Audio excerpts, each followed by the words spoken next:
Hidden Hindu bye अक्षत गुप्ता।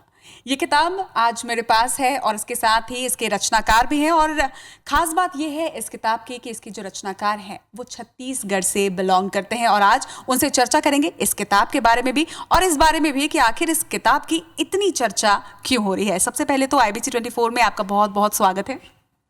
शुक्रिया। The hidden Hindu ये किताब आपने लिखी है और इस किताब के आते ही सबसे ज़्यादा चर्चा इसके बारे में हो रही है क्योंकि कहीं ना कहीं एक तो आप छत्तीसगढ़ से हैं और दूसरी चीज़ ये कि इसके साथ में धोनी का नाम जुड़ा है। तो किस तरीके से धोनी इस किताब से एसोसिएटेड है, क्या चर्चाएं हैं मीडिया में, उसके बारे में सीधे आपसे ही जानेंगे। जी, तो मेरा नाम अक्षत है, अक्षत गुप्ता। और बहुत समय से इस कहानी पे काम चल रहा था। मैं असल में अंबिकापुर नामक जगह का हूँ, इसी छत्तीसगढ़ की मिट्टी का। और कुछ साल पहले मुंबई पहुँचा। फुल टाइम राइटर हूँ और ये मेरी पहली बुक है, द हिडन हिंदू।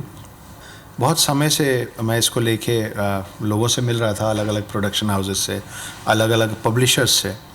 और फिर फाइनली एक दिन एक दरवाज़ा खटखटाया और वो धोनी एंटरटेनमेंट था, जहाँ पे जो लोग मिले वो बड़े लाइक माइंडेड लोग थे। उनको उनकी सोच हमारे सोच के साथ मिल रही थी। वो इसी तरीके का एक कंटेंट ढूंढ रहे थे जिस तरीके की बुक मैं लिख रहा था। तो वहाँ से हमारा सफ़र साथ में शुरू हुआ।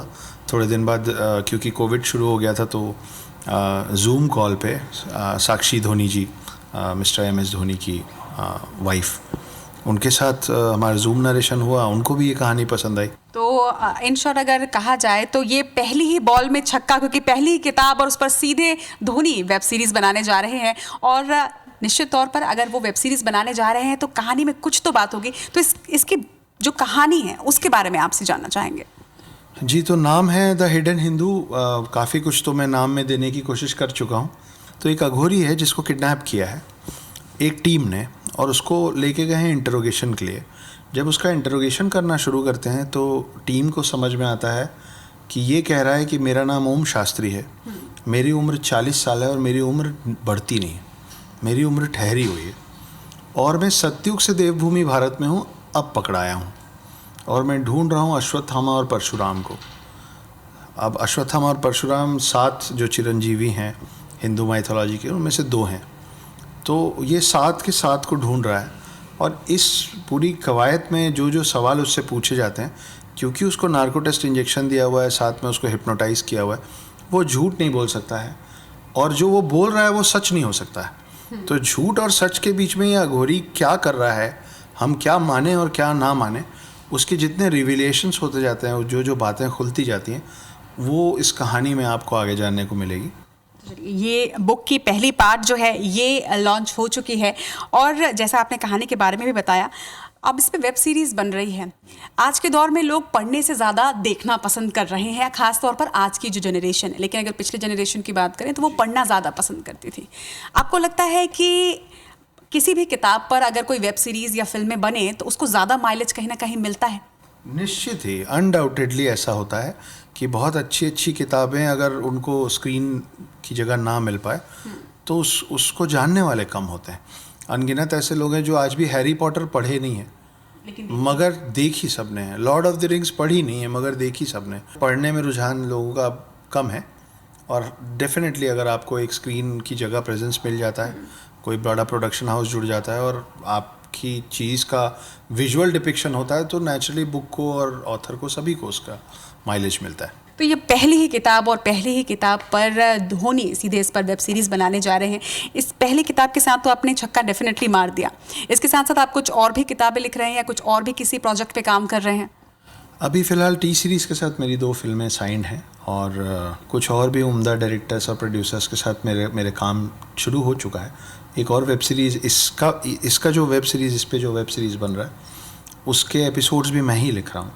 तो हालांकि ये सवाल मुझे एकदम शुरुआत में करना चाहिए था, लेकिन छत्तीसगढ़ से लेके मुंबई तक के सफ़र को आप कैसे डिफ़ाइन करते हैं?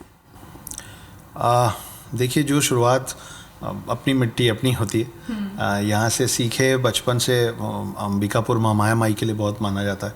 वहाँ माइथोलॉजी की कहानियाँ घर घर में चलती हैं, तो शुरू से वो सुन के तो बड़े हो ही रहे थे।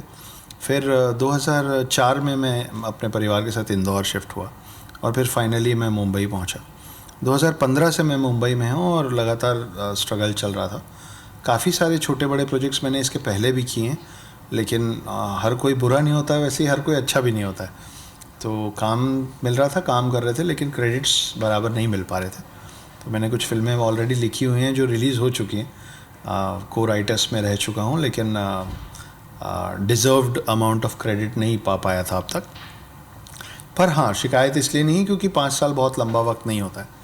इतना समय तो कोई बिज़नेस आप करें, कहीं नौकरी आप करें, तो आपको पहचान मिलने में इतना वक्त तो हर काम में लग जाता है। तो यही है छोटा सा सफ़र अभी तक का। तो छत्तीसगढ़ के हैं आप, छत्तीसगढ़ के लोगों के लिए क्या कहना चाहेंगे, क्या मैसेज देना चाहेंगे आप? जी, तो छत्तीसगढ़ में कुछ बहुत बड़े बड़े शहर हैं और अंबिकापुर जितना छोटा है और मुंबई जितना बड़ा है, छत्तीसगढ़ के सभी लोगों को, स्पेशली यूथ्स को मैं ये बोलना चाहता हूँ कि शहर के छोटे बड़े से कुछ नहीं होता है, हौसलों के छोटे बड़े से बहुत कुछ होता है। तो अगर अंबिकापुर में आप लोगों के बीच से निकल के एक जा सकता है तो और 100 लोग जा सकते हैं। अगर मैं कर सकता हूँ तो हम सब कर सकते हैं। बहुत बहुत शुभकामनाएं आपको, आपकी पहली ही किताब के लिए जो लॉन्च हो चुकी है और आगे आने वाले इसके पार्ट से, और हमसे जुड़ने के लिए भी आपका बहुत बहुत शुक्रिया। तो ये थे अक्षत गुप्ता, द हिडन हिंदू के रचनाकार, जिनसे आज हमने बातचीत की। और आप सब भी ये किताब ज़रूर पढ़िएगा, इसे ऑर्डर ज़रूर कीजिएगा और इंतज़ार कीजिएगा हमारी ही तरह इसके आने वाले पार्ट का और इसके साथ साथ वेब सीरीज़ का। कैमरामैन नज़ीर खान के साथ रचना, IBC 24।